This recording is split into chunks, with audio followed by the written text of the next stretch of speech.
Eshitishimcha, sen juda o'yinqaroq bo'lgan ekansan. Ha, shayx?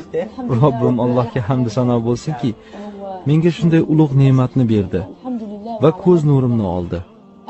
Men namozimda Allohga ko'z nurimni qaytarib berishini so'rab duo qilmayman. Alloh ko'zingni qaytib berishini xohlamaysanmi? Nima uchun deng? Nimaga? Shoyat u menga qiyomat kunida Alloh huzurida hujjat bo'lsa, mendan azobni biroz yengillatsa, uning oldida qo'rqib titrab turgan paytimda mendan so'raydi, Qur'on bilan nima qilding?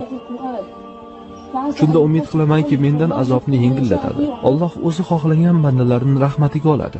U menga Qur'on ne'matini berdi. Alhamdulillah. Ko'zlari ochiq ko'pgina musulmonlarning holatini yodga oldim. Ya Alloh, ularning Alloh huzuridagi hujjatlari qanday bo'ladi?